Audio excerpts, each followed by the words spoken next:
네, 우리 옆에 있는 사람과 좀 인사 나누면서 축복하겠는데요. 이렇게 한번 인사하겠습니다. 하나님께서 너에게 믿음 주셔서 좁은 문으로 들어가도록 힘쓰는 인생이 되기를 축복해 라고. 길죠? 네, 기억나는 대로 하세요. 네, 그렇게 한번 인사합시다. 네. 네, 나이가 25이 넘어가는 순간부터 기억력이 확 감퇴합니다. 네, 도대체 앞에서 목사님이 뭐라고 말씀하시는지 3초 전에 들었는데, 자, 우리 한 번 더 인사하는데요. 이렇게 인사했으면 좋겠어요. 그렇게 하려면 첫 단추를 잘 끼워야 돼. 이렇게 한번 좀 인사하십시오. 자, 여러분 다 단추가 있죠? 여러분들 입고 있는 옷에 단추가 있죠? 없어요? 네, 잘했어요. 네, 제가 중학교 때 일입니다. 단짝 친구가 하나가 아침에 학교로 왔는데 머리가 이상한 거예요. 뭐 중학생이 머리가 이상해 봐야 얼마나 이상할까요? 다 빡빡 밀었는데, 근데 어쨌든 이상했어요. 마치 앞머리가 학생 중인 선생님한테 두발 단속 당한 것처럼 연구처럼 돼 있는 거예요. 그러고 학교로 왔어요. 그 아침에 보니까 너무 웃겨가지고 그 뭐 물어볼 그런 마음도 없이 그냥 웃었어요. 온 반 친구들이 다 웃었어요. 막 웃다가 궁금해지는 거예요. 제가 무슨 일이 있나? 왜 저러지? 그래서 물어봤어요. 야, 왜 그러냐? 너 머리가 왜 그러냐? 물어봤더니 이 친구가 대답을 하는데, 대답을 안 하는 거예요. 물어봐도 대답을 안 해요. 그래서 1교시 끝나고 쉬는 시간에 물어보고 2교시 끝나고 쉬는 시간에 또 물어보고 계속 물어봤어요. 대답할 때까지. 그랬더니 결국 점심시간에 대답을 들었어요. 이유가 뭐냐면 아침에 늦잠을 잔 거예요. 그래서 세수도 한숨만 운동하고 그냥 그 친구가 이제 아침에 자전거를 타고 학교로 왔었는데, 막 정신없이 막 하고 나오려고 이제 집 문을 나서다가 거울을 딱 봤는데 머리가 이게 까치입인 거죠. 그래서 이걸 어떻게 하면 좋을까 고민을 하다 잠시 고민에 빠졌다가 가위를 들은 거예요. 그리고 조각을 하기 시작한 거예요. 거울 앞에서 좀 이상한데? 자르고 저기서 자르고. 이래서 이제 집에서 나올 때는 괜찮았던 거죠. 그런데 여러분, 자전거를 타고 바람을 가르면서 학교로 오다 보니까 머리가 차분해진 거예요. 그러고 나니까 이 친구의 머리가 거의 멘붕 상태에 이르게 된 거죠. 이게 그 얘기를 듣고 나서 온 반 친구들이 다 한번 정말 배꼽을 잡고 웃었어요. 한참 사춘기의 외모가 중요하잖아요. 여러분, 외모 중요하죠? 요즘 외모도 경쟁력이라면서요. 외모가 얼마나 중요해요. 그래서 다 턱 깎잖아요. 눈 고치고 코 세우고 이런 거 하잖아요. 그런데 그 사춘기 때는 얼마나 그게 더 민감합니까? 그러니까 이 친구가 그렇게 하고 이제 온 거죠. 머리 모양이 굉장히 특별히 또 그 사춘기 학생들에게 있어서 그 머리 모양이 굉장히 중요한데, 그런데 머리 모양을 정말 잘 하고 오려고 했었더라면, 그러면 이 친구가 가위를 들 것이 아니라 뭘 들었어야 될까요? 샤워기를 들었어야죠. 샤워기를 들었어야, 그래야 제대로 된 머리를 하고 몸 단장을 하고 나올 수 있었던 거죠. 재밌는 이야기지만 이 이야기가 좀 시사하는 바가 있습니다. 여러분, 매사에 첫 단추를 끼우는 게 참 중요하다는 이야기를 하죠. 여러분들은 매사 하는 일마다 첫 단추를 잘 끼우고 있습니까? 어떻습니까? 여러분, 오늘 긴장하세요. 왜냐하면 제가 오늘 두 손이 자유로워요. 이 말은 결국 뭘 의미하냐면 제가 원고를 가지고 내려갈 수도 있다는 얘기예요. 네, 같이 커뮤니케이션 하면서 말씀 나눴으면 좋겠습니다. 여러분, 시작이 반이라는 말이 있잖아요. 시작이 반이니까 처음에 시작하는데 벌써 반을 갔어요. 그러면 첫 단추 끼웠는데 벌써 단추 12개 중에서 반 끼운 거예요. 그런데 첫 단추를 잘못 끼웠어요. 그러면 내가 지금 얼마나 잘못된 겁니까? 반 잘못된 거죠. 무려 반이나 잘못된 겁니다. 그래서 첫 단추를 잘 끼우는 것이 대단히 중요하다는 거예요. 저는 오늘 여러분과 함께 인생의 첫 단추를 잘못 끼운 사람, 이 사람의 최후에 대해서 한번 좀 나누려고 그래요. 그리고 첫 단추를 잘못 끼웠을지라도 잘못된 것을 안 발견한 그 즉시 다시 단추를 잘 끼워서 그 인생이 복되게 되었던 사람의 이야기, 이 두 사람의 이야기를 서로 대조해 보면서 함께 오늘 말씀을 나누려고 그래요. 성경에서 이런 인물을 대표적으로 좀 꼽아보러 간다면 저는 전자의 케이스로 삭개오를, 또 후자의 케이스로는 여로보암이라고 하는 사람을 들어볼 수 있을 거라고 생각합니다. 삭개오는 여러분도 아마 잘 알다시피 몸에 장애가 있는 사람이었습니다. 그 장애는 키가 작은 장애였었죠. 발육장애였습니다. 그래서 삭개오가 보통 사람들보다 키가 너무 작은 거죠. 예수님이 오신다는, 마을에 오신다는 소문을 듣고 사람들이 많이 모였는데 그 예수님께 가서 나도 그 예수님이 어떤 분인가 좀 보려고 했지만 사람들이 삭개오를 밀쳐내고 삭개오의 키로서는 도저히 그 예수님이 어떤 분이신지를 볼 수가 없었습니다. 사회적으로는 장애에 대해서 요즘 많이 인식의 개선이 된 상황이긴 하지만 그럼에도 불구하고 지금도 장애가 있다는 건요, 단지 그냥 몸이 불편한 정도로만 그치는 게 아니에요. 분명히 사람들이 바라보는 사회적 편견이 있다는 걸 부정할 수 없어요. 그런데 예수님 당시에 사람들의 인식 가운데 어떤 생각들이 있었냐면은 몸이 불편하거나 아니면은 고칠 수 없는 병에 걸린 사람들, 특별히 나병 환자나 어떤 안준뱅이나 이런 날 때부터 병이 있었던 그런 사람들은 그 사람의 조상이나 혹은 그 사람에게 정말 용서받지 못할 큰 죄가 있어서 천형을 받고 있다, 하나님께로부터 벌받고 있다라고 사람들이 생각했다라는 거예요. 그래서 이런 사람들은 사람들에게 어떤 취급을 받았었냐면 부정한 사람으로 취급을 받았었고, 부정한 사람들에게는 터치하지도 않고 가까이 가지도 않고 서로 말을 나누는 것도 금했었습니다. 그리고 사람들에게 멸시를 받았죠. 왜? 죄인이니까. 삭개오 역시 그런 부류로 취급받던 사람이었어요. 대부분의 장애를 가진 사람들이 거리에 나가서 구걸하고 그렇게 연명하며 사는 것이 보통 그 사람들의 삶이었었는데, 그런데 삭개오는 그렇지 않았더라는 거예요. 삭개오는 자기가 가지고 있는 이 장애에 대한 사람들의 멸시와 편견을 극복하기 위해서 하나를 선택했는데, 그 선택한 것이 뭐냐면 민족을 배반하고 경제적인 부유함을 취하는 것. 내가 그래서 돈을 많이 벌어서 그 누구도 나를 멸시하지 않도록, 무시하지 않도록 하는 그 방법을 선택했어요. 그래서 그는 세리로 직업을 선택했다라는 거예요. 사람들은 다 별로 기피하는 직업이었어요. 사람들에게 가서 세금 걷어다가 로마에 가서 바치는 그 직업, 그거 굉장히 부정하게 생각했었고 더럽고 치사한 직업이라고 생각했었어요. 그래서 그 누구도 잘 하려고 하지 않던 직업이었습니다. 당시에 세계 패권을 지닌 로마의 통치를 받는 식민지에서 세리로 산다라는 것은 그 사회에서 가장 부유하게 살 수 있는 방법 중에 하나였었어요. 왜냐하면 로마에 바쳐야 되는 일정한 액수의 그 세금만 바치고 나면은 나머지는 내가 얼마를 걷든지 상관없는 거예요. 예를 들어서 제가 세리라고 칩시다. 세리가 저기 있군요. 세리가 있어요. 세리가 시몬에게 가서, 명순이에게 가서 세금을 걷는 거예요. 로마에서는 한 달에 50만 원만 바치라고 그랬어요. 소득세 50만 원. 여러분 소득세 얼마씩 냅니까? 잘 모르죠? 50만 원이라고 쳐요.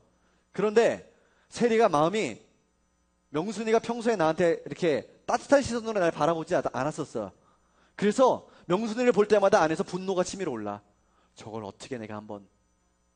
그래서 세금 낼 때가 되니까 세리가 명순이를 찾아가서 군인들을 데려가서 그걸 두드리는 거예요. 명순아! 세금 내야지.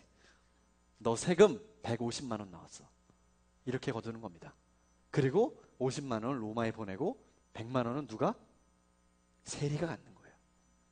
여러분 부자가 되겠어요? 부자가 되겠죠? 마음만 먹으면 얼마든지 부자가 될 수 있는 게 세리였다라는 거예요. 세리는 좋겠어요. 여러분 대부분의 세리들이요 많이 걷었어요. 정해준 것보다 훨씬 더 많이. 보통은 2배에서 4배까지도 걷었다고 그래요. 그래서 삭개오가 예수님 만나고 나서 이렇게 얘기하죠. 누가복음 19장 8절에 이렇게 얘기하죠. 삭개오가 서서 주께 여짜오되 주여 보시옵소서, 내 소유의 절반을 가난한 자들에게 주겠사오며 만일 누구의 것을 빼앗은 일이 있으면 내 갑절이나 갚겠나이다. 괜히 삭개오가 예수님 만나고 기분이 막 너무 좋아가지고 주님 내가 내 재산 절반을 가난한 사람들에게 다 주겠습니다. 혹은 내가 누구한테 빼앗은 게 있으면은 4배로 갚아주겠습니다. 4배, 4배 괜찮아. 4배로 갚겠습니다. 이렇게 얘기하는 게 아니에요. 왜 2배, 왜 4배 이야기가 나왔냐면 자기가 보통 그렇게 걷었었던 거였거든요. 2배로 걷고 4배로 걷었었거든요. 그래서 삭개오가 그렇게 4배로 갚겠다고 선언하는 거예요.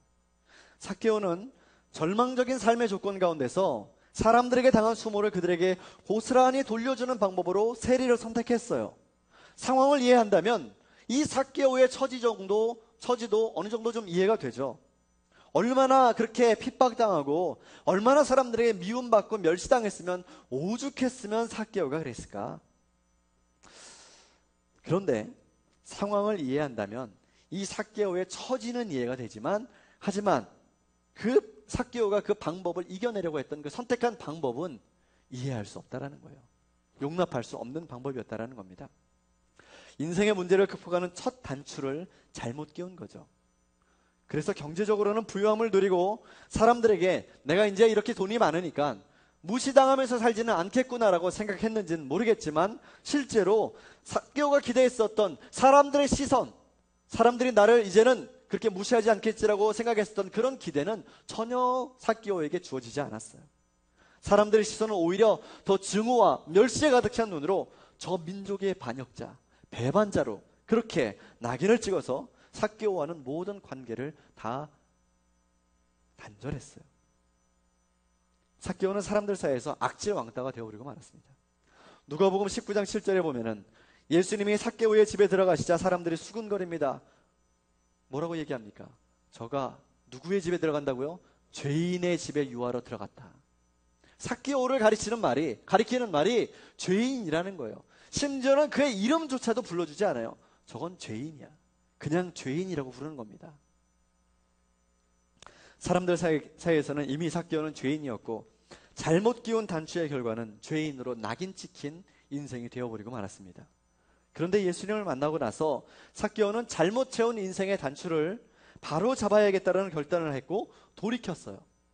그 결과로 예수님은 죄인으로 낙인 찍힌 삭개오의 그 존재의 의미를 바꿔주셨어요.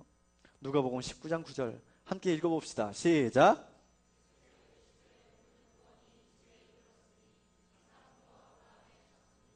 아멘.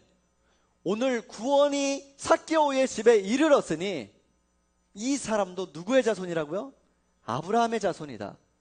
너희 중에 누구도 이 삭개오를 향하여서 손가락질하면서 얘는 멸망당할 죄인이라고 그렇게 아무도 손가락질하지 못할 거다. 이 사람도, 이 삭개오도 여기 있는 너희들과 마찬가지로 아브라함의 자손이고 이 집에 하나님의 구원이 임했다라고 예수님이 선포하셨어요. 삭개오의 죄인의 허물이 벗어졌어요. 예수님께서는 만나는 사람들마다 인생의 가치를 바꾸어 주셨고 새로운 피조물로 거듭나게 하셨어요. 삭개오 역시 그런 인생의 변화를 경험한 은혜의 수혜자 중에 한 사람이었습니다.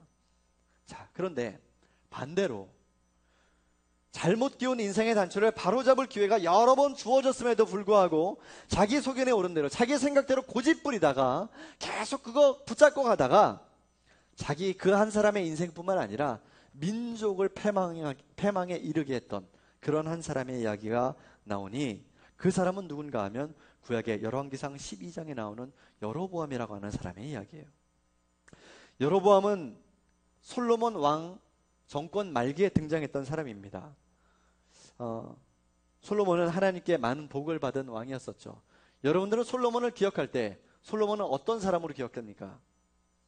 지혜를 구해서 여호와 하나님께서 솔로몬에게 나타나셔서 솔로몬아 내가 너에게 무엇을 줄까?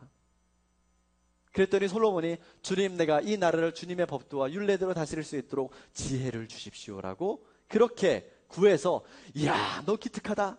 그래서 내가 너 다 줄게. 그렇게 복을 받았던 사람 솔로몬. 자, 그런데 이 솔로몬이 복을 많이 받은 왕이긴 했었지만 그의 말년에는 주변 여러 나라들과 외교 관계를 맺는 과정에서 많은 죄를 짓게 됐어요. 하나님께서는 이스라엘 민족이 여호와 하나님 한 분만으로 만족하기를 원하셨어요. 신앙적인 순수성을 지켜내기를 원하셨다는 거죠. 그래서 이방의 여인들과는 너희 아들들을 이스라엘의 아들들과 이방의 여인들을 결혼시키지 말라라고 그랬어요. 왜냐하면 이방의 여인들이 다 외계인처럼 생겨서가 아니었어요. 이방의 여인들이 정말 다 예뻤어요. 여러분, 이집트나 중동 이쪽 가본 사람들은 알겠지만, 또 TV로 보면 알겠지만, 그쪽의 여자들이 어때요? 예뻐. 예쁘단 말이에요. 못생겨서가 아니에요. 왜냐하면 그 여자들이, 이방의 여인들이 이스라엘의 아들들과 결혼할 때 뭔가를 가지고 들어왔어요. 뭘 가지고 들어왔을까요? 우상을 갖고 들어왔다는 거예요. 우상 숭배하는 그 신앙을 갖고 들어와가지고, 보통 여러분 가정에서 거의 누구의 의견이 많이 따라갑니까? 남자들이. 네? 남자들이 누구 얘기를 들어요? 여러분들이 가정을 생각해 보세요. 여러분들의 아버지 누구 얘기 듣습니까? 엄마 얘기 듣죠. 엄마 얘기를 안 듣는 가정은 어떻습니까? 약간 좀 아슬아슬하죠. 늘 불안불안하죠. 네, 어제 여기 우리 최병석 형제, 박선영 자매 어제 결혼했어요. 그래서 이제 오늘 신혼부부로 여기 와서 앉아있어요. 최병석 형제는 아내의 말을 잘 들어야 됩니다. 그래야 가정이 평안합니다. 아멘? 크게 하십시오. 네.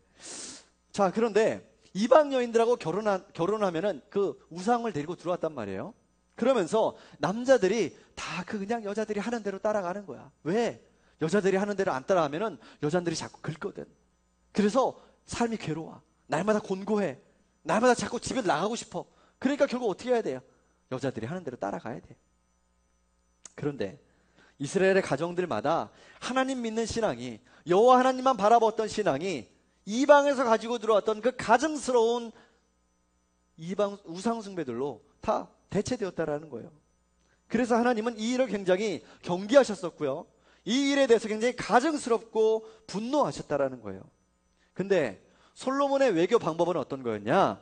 이방 나라의 여러 주변 나라들의 공주들과 결혼하는 거예요.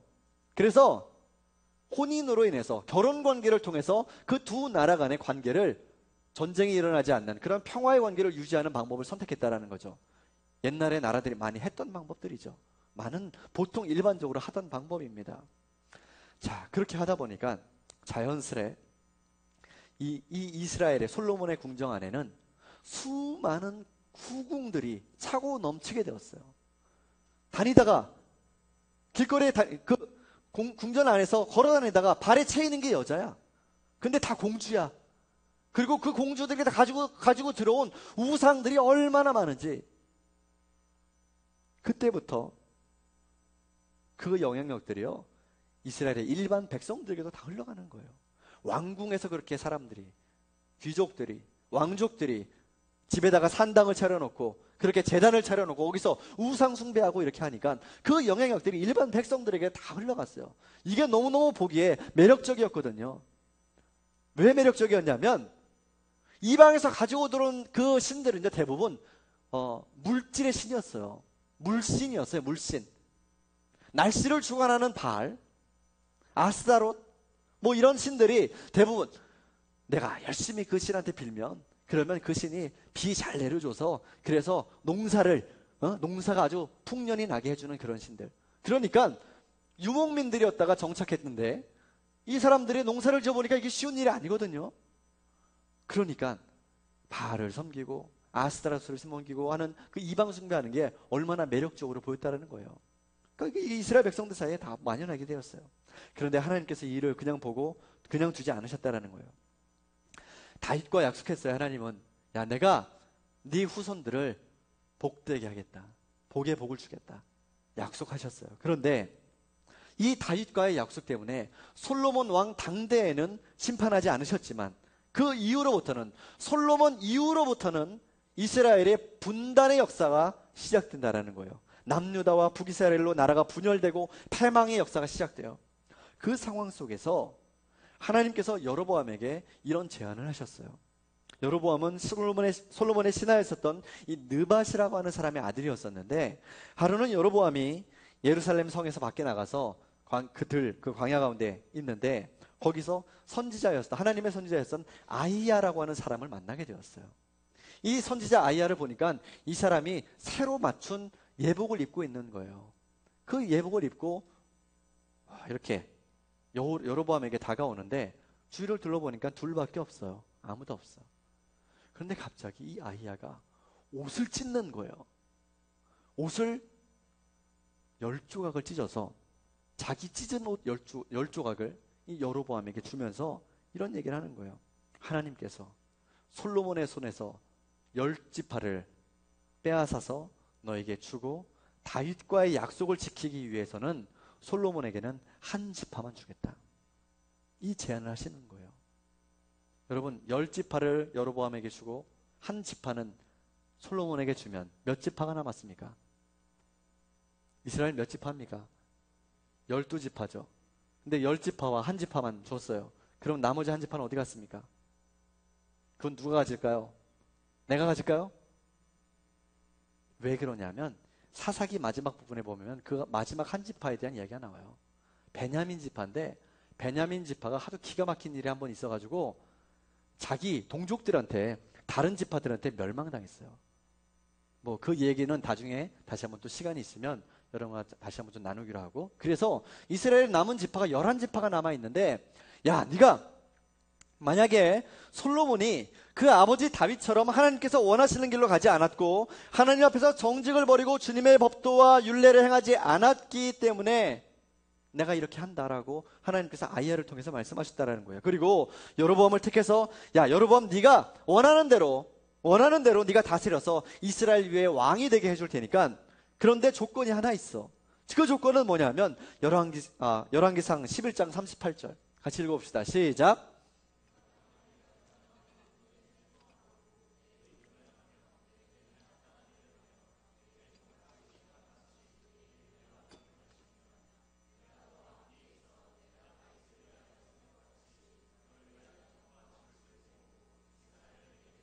아멘. 여러분, 조건이 뭡니까? 하나님의 조건이 뭡니까? 내 율례와 법도를 잘 지켜 행하면, 그래서 다윗이 내가 사랑했던 사람, 하나님의 사랑받았던 사람, 하나님의 마음에 흡족했던 사람 다윗처럼 그렇게 하나님을 섬기면서 네가 정치를 한다면, 그러면 내가 이 나라를 너에게 주겠다라고 제안하셨다라는 거예요.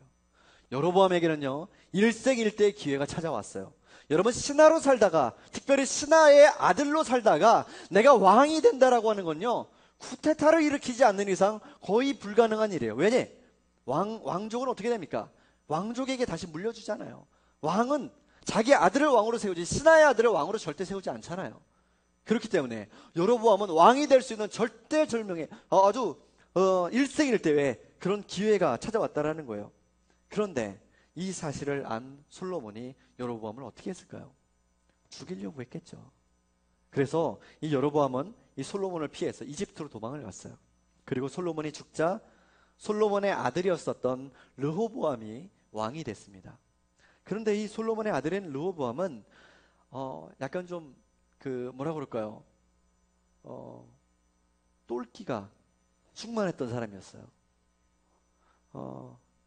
이 르호보암이 왕이 되고 나서 원로들에게 나라를 아버지 솔로몬과 함께 나라를 다스렸었던 원로들에게 가서 물었어요. 내가 어떻게 해야 이 나라를 잘 다스리겠습니까? 그랬더니 원로들이 충고를 하는데 뭐라고 하냐면, 백성들이 그동안 지고 있던 그 노역과 세금을 바쳐야 되는 그게 너무 크다. 그동안 토목 건축 너무 많이 했습니다. 다윗 때 뭐 했습니까? 왕궁 지었죠. 왕궁 지었어요. 다윗 때 또 뭘 하려다가 못했어요? 성전 지으려다가 못했어요. 그래서 그거 언제 지었어요? 성전 솔로몬 때 지었어요. 그리고 수많은 계속 나가서 전쟁했어요. 그러니까 백성들은 고달픈 삶이에요. 얼마나 고달팠어요? 눈 뜨면 일어나서 나가서 노역해야 돼. 눈 뜨면 군인들이 찾아와서 세금 내라 그래. 눈 뜨면 아침에 일어나가지고 군인으로 징집해. 그러니까 백성들의 삶이 얼마나 곤고했을까요? 자, 그런데 원로들이 보니까 이 백성들의 마음을 사려면 그러면 세금도 좀 줄여주고, 그리고 일 시켰던 거, 노역장으로 끌고 갔었던 거 그거 좀 줄여주고, 그리고 나서 또 뭘 줄여줄까요? 군인으로 징집하는 거 이거 좀 면제해주면, 여러분 군인으로 면제해주면 얼마나 좋을까요? 그치 민우야? 군 면제되면 얼마나 좋을까요? 그러면 당장이라도 할렐루야 하겠죠? 그렇죠? 르호보암 왕이 최고입니다라고 그렇게 얘기하지 않겠어요? 여러분 지금 우리 지금 대한민국 정권 말기에 지금 현재 20세대는 대한민국 남성들에게 대한민국 형제들을 다 군대를 면제시켜주겠다는 그런 공약을 걸고 누군가가 나온다면 그럼 여러분도 그 사람에게 찍지 않겠어요? 그런 거죠. 그런 거예요. 그런데 이 르호보암이요 그 말 듣지 않았어요. 원로들의 그 충고를 듣지 않고 자기 주변에서 자기 어릴 때부터 같이 커올 때부터 자기랑 같이 자라났던 사람들의 옆에서 얘기다 한마디씩 거드는 거예요. 야, 그렇게 하면 안 돼. 정치 그렇게 하는 거 아니야. 그러면서 한마디씩 거드는데 그 얘기 옆에서 그렇게 나발나발 하는 얘기 그 얘기 막 들어보니까 르호보암이 기가 팔랑팔랑 하면서 이게 마음이 원로들의 말대로 하면은 이게 내가 안 될 것 같아. 그러면서 하는 말이 뭐라고 하냐면 내 새끼손가락이 우리 아버지 허리보다 굵다. 그런 말을 하는 거예요. 그러니까 내 아버지가 백성들에게 지었던 멍에보다 더 무거운 멍에를 지우고 아버지는 백성들을 채찍으로 징계했었더라면 나는 전갈 채찍으로 우리 백성들을 다스리겠다라고 그렇게 이야기하는 거예요. 민심은 날로 흉흉해져 가고 이때를 틈타서 이스라엘의 시내 중에 몇몇 사람들이 이집트로 피신해 있었던 이 여로보암을 불렀어요. 기회가 왔습니다. 이미 하나님께서 선지자 아히야를 통해서 당신에게 10지파를 주겠다고 얘기하지 않으셨습니까? 기회가 왔어요. 나라는 둘로 나뉘어서 르호보암에게는 유다 지파만 남고 나머지 10지파는 여로보암을 따라서 에브라임 산지에 있는 세겜으로 가서 북이스라엘을 세우게 됐어요. 나라가 둘로 갈렸어요. 여로보암은 하나님께서 그에게 제안하신 대로 10지파의 왕이 되는 그런 기회를 얻었는데 왕으로 단추를 끼우는 그 첫 단추를 끼우는 순간에 이 여로보암은 엄청난 패착을 하고 맙니다. 그건 뭐냐면 이스라엘 백성들이 절기가 되면 하나님 앞에 나와서 예배 드렸었어요. 제사 드렸어요. 그런데 예배 드리려면 어디로 가야 됩니까? 유다에 있는 예루살렘에 있는 성전에 가서 예배 드려야 되잖아요. 그렇게 성전에 나와서 예배 드리려고 했었으니까. 그래서 백성들이 절기 때만 되면 세겜에서 살다가 다 우르르 예루살렘으로 내려가가지고 거기서 지금 예배를 드리게 그렇게 생겼는 거예요. 그런데 여로보암의 마음이 좀 떨렸어요. 약간 좀 쫄았어요. 왜? 백성들이 그렇게 내려가서 예루살렘 가서 예배 드리다가 르호보암에게 가서 거기 왕에게 그냥 다 몰려가면 어떻게 하나? 두려운 마음이 들었어요. 그래서 꼼수를 하나 냅니다. 여로보암이 낸 꼼수 뭔가 하면 금송아지를 2개를 만들었어요. 그리고 나서 하나는 베델에 두고 하나는 단에다 설치했습니다. 이 금송아지가 백성들에게 이야기하기를 야, 이 금송아지가 너희 조상을 우리를 이집트로부터 애굽으로부터 이끌어낸 탈출시켰던 그 하나님이 바로 이 금송아지다. 그렇게 이야기하는 겁니다. 그러니까 너희는 이제 예루살렘에 가서 예배할 필요 없이 베델과 단에 가서 예배하라고 우상숭배를 강요했어요. 하나님이 기뻐하셨을까요? 하나님이 속이 어떠셨을까요? 속이 정말 뒤집어지지 않으셨을까요? 뭐 진짜 이런 놈이 다 있냐? 이건 정말 내가 내 율례와 법도를 따라서 잘하면 내가 10지파 주겠다고 약속해줬는데 다 주니까 이게 무슨 뻘짓거리를 지금 하고 있는 거예요 지금? 하나님의 마음이 얼마나 답답했을까요? 여로보암은요 솔로몬이 했던 것처럼 우상숭배를 통해서 위기를 극복하려고 했어요. 통치의 첫 단추를 잘못 끼운 거예요. 하나님께서 여로보암을 그냥 두지 않으셨을까요? 그냥 두셨을까요? 어려워요? 그냥 두지 않으셨어요. 열왕기상 12장 30절에 뭐라고 이야기하냐면 이 일이 죄가 되었으니 라고 분명히 기록하고 있어요. 거기서 그치지 않고 여로보암은 산당을 지었어요. 산당은 뭐냐면요 조그만 그런 제단 같은 걸 자꾸 짓는 거예요. 그거 자꾸 지어서 레위 사람들이 아닌 여러분 제사장들은 누가 있습니까? 하나님께서 누구를 세워서 제사장들을 세우라고 하셨습니까?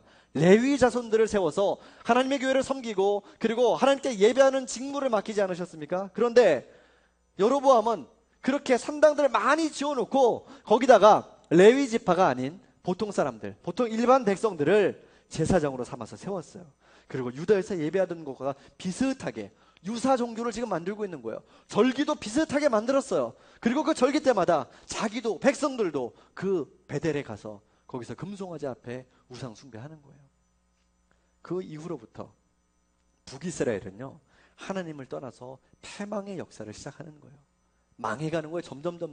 한때 잠깐 이거 좀 우리 좀 잘하는 것 같은데? 라고 하는 때가 약간 있었어요. 그런데 북이스라엘 결국 망했어요. 하나님께 왕으로 세움을 받는 기회를 얻었지만은 그는 그 기회를 하나님의 방법대로 이용하지 않았어요. 첫 단추를 잘못 끼우고 그것이 분명히 잘못된 것을 알고 있었음에도 불구하고 여로보암은 돌이키지 않았어요. 그 결과로 여로보암 한 사람 그 집안 망하는 것 그걸로 그치지 않고 북이스라엘 온 민족이 패망에 이르는 그런 안타까운 사건이 이 열왕기상 12장에 기록되어 있어요. 여러분, 삭개오와 여로보암의 이야기를 통해서 우리에게 주시는 하나님의 말씀을 들어야 돼요. 여러분, 누구나 인생을 살면서 실수할 때 있어요. 단추를 잘못 끼울 때가 있다라는 거예요. 우리가 완전한 존재가 아니기 때문에. 그래서 어쩌면 우리가 실수하는 것이 그냥 우리가 완전한 하나님 같은 존재가 아니기 때문에 그냥 당연하다고 그렇게 생각할 수도 있습니다. 이스라엘의 역사를 통해서 가만 보면은 하나님이 실수했다고 해가지고 사람들이 이스라엘 백성들이 실수했다고 해서 야, 너 실수했어? 죽어봐라 한번. 이렇게 하지 않으셨다라는 거예요. 실수했어? 아, 그래, 그럴 수 있어. 하지만 계속 실수는 하지 마. 선지자들과 예언자들을 보내셔서 하나님의 사람들을 보내셔서 야, 회개하고 돌아와라. 너희 지금 해오고 있는 그 악한 일로부터 돌이켜서 내게 다시 돌아와라. 그러면 내가 너희를 다시 용서하고 받아주겠다. 그렇게 돌아왔을 때 죄를 뒤집어쓰고 하나님 앞에 회개하면서 그렇게 주님 앞으로 다시 돌아왔을 때는 하나님은 넘치는 무한한 사랑으로 그 백성들을 다시 품어 안으셨어요. 그런데 그렇게 하지 않고 계속해서 고집부리고 잘못된 단추를 계속해서 채워나갔을 때 하나님은 가차없이 공의로 징계하셨다라는 거예요.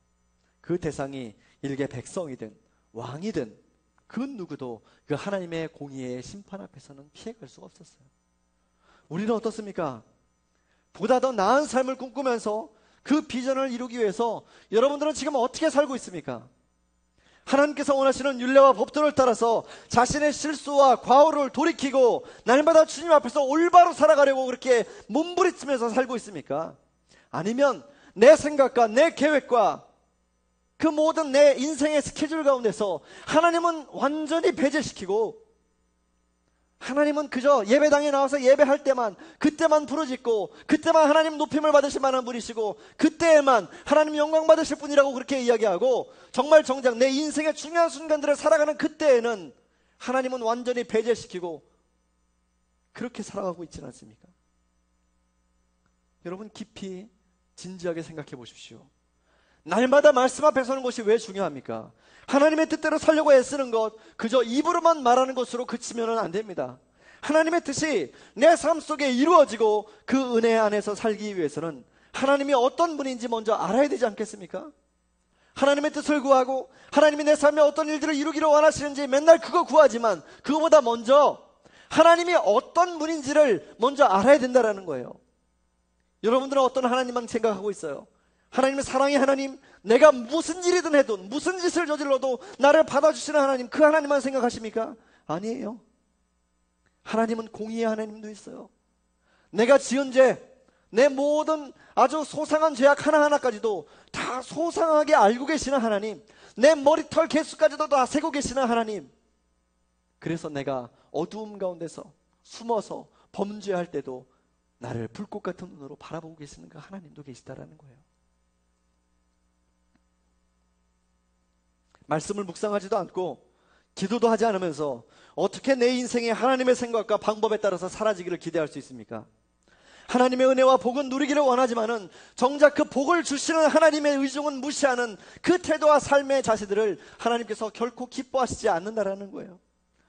늘 하나님 앞에서 여러분 온전히 지켜야 될 것들을 지키고 있습니까? 여러분들의 예배의 자리들을 온전하게 하나님께서 기뻐하실 만한 자리로 지켜내고 있습니까? 세상 그 누가 뭐라고 해도 나는 하나님과 교제하는 이 시간을 양보하지 않겠노라고 그런 굳은 의지도 없이 예배 시간에 알바 생기면 그거 먼저 하고 예배는 뒤로 미루고 시험 때가 되면 공부해야 되기 때문에 교회 오는 시간 아껴서 도서관 가는 걸 그거 당연하게 생각하고 주일이 되면 늦지막하게 자다가 예배 끝날 때쯤 와서 나 예배 드렸다라고 이야기하는 사람, 예배는 지겨우니까 패스하고 목장 모임이라도 나가는 게 그거라도 다 대견하지 않습니까? 라고 이야기하는 사람. 시간만 때우는 사람들. 주일에 친구 결혼식이 있어서 거기 가야 되기 때문에 예배 포기하는 사람. 친한 친구가 없어서 예배 드리기에 너무 불편해서 나올 수 없다라고 말하는 사람. 그런 사람을 하나님께서 과연 당신의 구원의 놀라운 역사 가운데 사용하시겠냐는 거예요. 만약에 누군가가 하나님보다 더 중요한 것을 여러분들에게 이야기하고 하나님보다 더 중요한 게 있다라고 그렇게 여러분들을 설득한다고 그렇게 한다면 여러분 담대하게 그 사람에게 이렇게 이야기해야 돼요. 저를 따라서 해보세요. 사단아, 내게서 떠나가라. 베드로가 그랬죠. 예수님 돌아가시면 안 돼요. 예수님 십자가 지시면 안 돼요. 우리가 예수님을 지켜드리겠습니다. 그런 베드로를 향해서 예수님 뭐라고 말씀하셨습니까? 사단아, 너는 하나님의 일을 막는 자로다. 내게서 떠나가라. 예수님 그렇게 말씀하지 않았습니까? 잠언 9장 10절 말씀에 여호와를 경외하는 것이 지혜의 근본이요 거룩한 자를 아는 것이 명철이니라고 말씀하셨어요. 하나님을 경외하지도 않으면서 백날 공부하고 돈 벌고 한들 그게 무슨 소용이 있습니까? 그렇게 해서 익힌 지식 가지고 뭐합니까? 탈세하고 착복하고 사기치는 데는 유용하게 쓸지 모르겠지만 사람답게 살고 사람 살리는 일에 가치 있는 인생 사는 데는 도움되지 않습니다. 전혀 쓸모없는 것이라는 사실을 여러분 마음에 꼭 기억했으면 좋겠습니다. 지금이라도 늦지 않았습니다. 말씀을 들으면서 여러분 마음에 찔림이 있다면 그것 붙잡고 오늘 회개했으면 좋겠습니다. 돌이키는 이에게는 하나님은 반드시 잘못 채운 단추를 다시 올바로 채울 기회를 주실 것입니다. 그 기회를 놓치지 마십시오. 그렇게 말하는 것이 축복받는 인생이고 꿈을 이루는 인생이라는 것을 잊지 마시기 바랍니다. 그렇게 돌아오는 이들을 위해서 예수님은 십자가를 지셨습니다. 이전에 어떤 삶을 살았던 간에 어떤 죄를 지었던 간에 예수님의 용서의 십자가를 바라보면서 주님 앞에 나오기를 힘쓰는 사람들에게 하나님께서는 은혜 주실 줄 믿습니다. 오늘 이 예배 가운데 성찬을 여러분들과 함께 나누려고 합니다. 성찬은 기억하고 기념하는 자리임과 동시에 돌이킴과 회복과 결단이 있는 자리가 바로 성찬의 자리입니다. 그리고 이 식탁은 의인들만 초대받는 자리가 아니라 죄인들을 초청하는 자리입니다. 삭개오처럼 이전에 자신의 과오와 잘못과 허물을 뉘우치고 예수님 안에서 새 사람이 되기를 결단하는 죄인이 초대되는 식탁이 바로 성찬입니다. 이 식탁에서 예수님의 살과 피를 상징하는 떡과 포도즙을 먹고 마시면서 우리를 향하신 지극하신 하나님의 사랑을 기억하게 되기를 바랍니다. 그리고 완전한 사랑의 모범이 되시는 예수님의 희생과 헌신을 기념하면서 우리도 그렇게 살기를 결단하는 그러한 시간이 되기를 바랍니다. 이 시간 잠깐 같이 기도하겠습니다.